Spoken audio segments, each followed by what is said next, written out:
Tekrardan selamlar dostlar. Ben Mahir. Bu videoların her birini aynı gün içerisinde peş peşe çekiyorum şu anda. Soru gidiyorum. Tabii sizler için farklı günlerde gelecek. Neptün 5993'ün sorduğu soru üzerine habire yağmalıyorlar. Ben nasıl taktiksel yağma yapacağımı bilmiyorum. Birlik beni zorbalıyor. Bu yağma konusu oyuna yeni başlayanların birçok kez başına gelen, sıkıntı yaşadığı bir konudur. Benim de başıma çokça kez geldi. Özellikle oyunun başında bir rakip size saldırıyorsa bu rakibin size saldırmasının önündeki en büyük temel sebep sizin kaynaklarınızdır. Henüz ortada bir yıkım tehdidi, reislenme tehdidi, yani hiçbir ciddi bir tehdit yok. Yalnızca bu rakip sizin kaynaklarınızı hedef ediyor. Çünkü kaynaklarınız sayesinde hem kendi gelişimini hızlandıracak hem sizin gelişiminizi yavaşlatmış olacak. Yalnızca bir basamak yukarı çıkmayacak, sizi de bir basamak aşağı indirmiş olacak. Bu sayede aradaki fark açılacak ve ilerleyen savaş durumlarında, ciddi savaşların dönmeye başladığında kendisine avantaj sağlamış olacak. O yüzden yağma vermemek gerekiyor.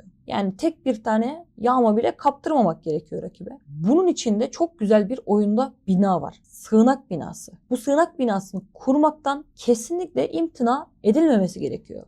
Birçok yanlış algıya rast geliyorum. Bu sığınak kurmayı profesyonel oyuncu kimliğine aykırı olaraktan düşünüyorlar. Yani ya ben sığınak mı kuracağım ya, ben öyle bir durumda değilim gibi. Böyle bakılmaya gerek yok aslında. Çünkü çok normal bir saldırı aldığınızda eğer ki depolarınızda kaynaklarınız varsa bu kaynaklarınızı rakip yağmalayabiliyor. Bu sığınak binası da aldığınız yağmada kaynak vermenizin önüne geçiyorsa sığınak pek tabii kurulabilir. Bu sizi profesyonellikten uzaklaştırmaz. Sizi amatör de yapmaz. Sığınak kurmak mantıklı. Eğer ki saldırı alıyorsanız özellikle mantıklı. Sığınak 10. seviyede tamamlanan bir bina ve 10. seviyede kurulduktan sonra devam edip 2. 3. 4. sığınağı da kurabilirsiniz. Bir sığınağı 10 yaptığınızda getirir miyiz? 10 yapmaya çalışacaktım ama yapamayacağız galiba ya. Kaynağımız yok. Evet, sığınağımızı 10 tamamladık ve girdik. Şu anda gördüğünüz gibi ikinci sığınağa basabiliyoruz bu şekilde. Ve bu kapasitemizi bu şekilde arttırmaya devam ediyor biz. Ve burada şu anda gördüğünüz üzere sığınağın toplam kapasitesi, bir adet sığınağın toplam kapasitesi 2000. Ve bu 2000 toplam 2000 kaynak değil. Buradaki gördüğünüz her bir kaynaktan 2000, 2000, 2000 ve 2000'i toplamda aslında 8000 kaynağınızı korumuş oluyor. Yani her birer kaynaktan 2000'er tane kaynağınızı korumuş olursunuz. Diyelim ki köyünüzde 1500 odun, 1500 demir, 1500 tuğla ama 3000 tuğla var. Ve rakip saldırıya geliyor. 1000 tane fazlanız var. Pazardan satışa çıkartayım. O anda köyde gözükmesin. Rakip yağmalayamasın. O şekilde işlemiyor. Pazardaki mallarınızı gelen yağmacılar görebiliyor ve onları da alabiliyor. Madde kaptırmamak için birlik bonusuna bağışta bulunabilirsiniz. Bir rakibe kaynak kaptırmaktansa hemen elçiliği bulalım. Elçilik direkt kurulabiliyormuş. Tamam. Yani önce şunu bitireyim. Sizin depolarınız diyelim ki 8000 civarlarında depolarınız var. Ve bir tane sığınak yalnızca sizin depolarınızın bir kısmını koruyabiliyor. Ve saatlik üretiminizin de 1000 olduğunu düşünelim. Epey yüksek. Ve sizin 2 saat sonra sığınağın koruduğu miktar aşıyor. Eğer ki siz oyuna 4 saat, 5 saat girememe gibi bir durumuna sahipseniz en azından burada köyünüze 3 tane sığınak kurabilirsiniz. 6000 tane kaynağınız korunmuş olur. Kaynaklarınızın hepsini tüketip oyundan çıktıktan sonra tekrardan o kaynakların yeniden dolacağı zamana kadar yaklaşık 6 saat zamanınız olmuş olur. Ve bu sayede de o zaman sarfı içerisinde saldırınız gelirse rakip kaynaklarınızı yağmalayamaz. Diyelim ki saatlik üretiminiz sizin henüz 300 ve kurdunuz 2 tane sığınak. Toplamda 4000 kapasiteniz var. Zaten o yaklaşık 11-12 saatte dolacak. O sığınağın koruyamayacağı miktar. O kadar zaman zarfı içerisinde de zaten aktif olursunuz. Günde 2 defa bile girseniz zaten 12 saate tekabül eder. Aktif olursunuz ve rakiplerinize kaynak kaptırmamış olursunuz bu şekilde. Diyelim ki rakip size karşı saldırıya geliyor ve koruyamayacağınız kaynağınız var. Ya elinizdeki kaynağı farklı köylerinize ya da dost oyuncunuza gönderebilirsiniz pazar yardımıyla. Ama diyelim ki kurtulamıyorsunuz. Hala elinizde fazla kaynak var. O zaman yeni birliğini kur diyelim. Tamam, elçiliği 3 yapalım. Elinizdeki kaynakları birlik bonusuna bağışlayabilirsiniz, fazla olan kaynakları. Şimdi durduk yere elimizdeki kaynaktan yine olmuş olacağız diyeceksiniz ama en azından rakibe kaynak kaptırmamış olacaksınız. Bu çok daha önemli bir şey. Çünkü rakip sizden bir defa kaynak aldığında devamı onun gelecektir. Ama bir defa geldi, hiçbir şey kaptırmadınız. Bir defa geldi, hiçbir şey kaptırmadı. Bir daha geldi, hiçbir şey kaptırmadınız. O rakip daha bunu üstelemez. Yani nasıl olsa kaynak alamıyor. Neden saldırmaya devam etsin? Hemen geldim. Elçilikten bir birlik kuralım. Birliğimizin adı. Kısaltması da BBB.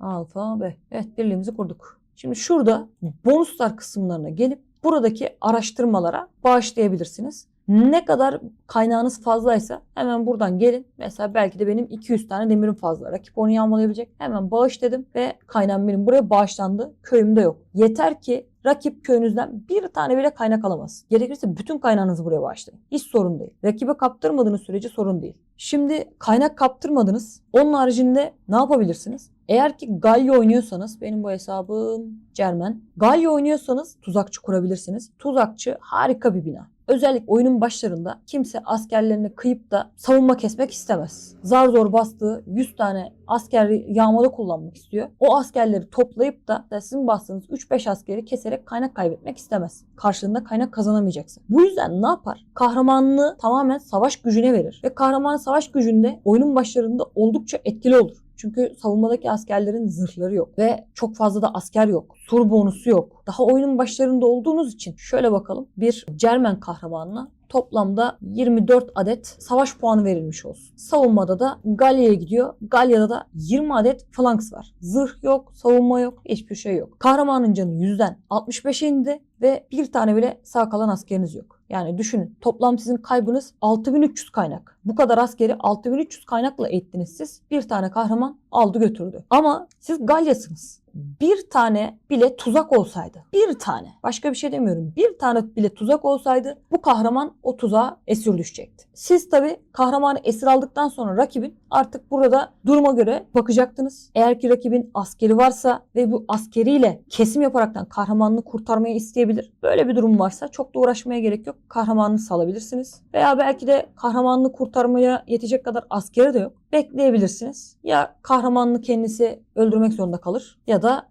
size mesaj atacaktır geri sal diye, yani hani saldırmayacağım tamam diyecektir sana. Her iki halükarda da bu oyuncunun size saldırmasına sebep bırakmadınız. Zaten sığınağınız da var. Aynı zamanda tuzakçı da kurdunuz. Kahramanlar size gelip deneme bile yapamıyor. Galyaysanız yani. Bu yüzden özellikle Galya oynuyorsanız tuzakçı binasında kesinlikle tavsiye ediyorum. Hani tuzakçı ve sığınak binası amatörlere göreymiş gibi davranmamıza gerek yok. Bu oyunun sunduğu bir özellik, bir bina. Bunları gerektiği takdirde kullanmamız gerekiyor ki oyundan keyif alabilelim. Evet, sorumuza gelecek olursak neler yapabiliriz? Evet, bunların haricinde yapacağımız şeyler artık saldırılarımızı kesmeye başladığımıza göre oyunumuza odaklanmak olacak. Buradan sonraki süreçte anlatılacaklar çok uzun olur. Ama onun yerine bu konularla alakalı çekmiş olduğumuz birçok video var. Hangilerini önerebilirim? 17 numaralı videoyu önerebilirim. Savunma mı, saldırı mı oynayacağınıza karar verip o doğrultuda harekete geçmeniz gerekiyor çünkü. Bu kararı verebilirsiniz o aşamadan sonra.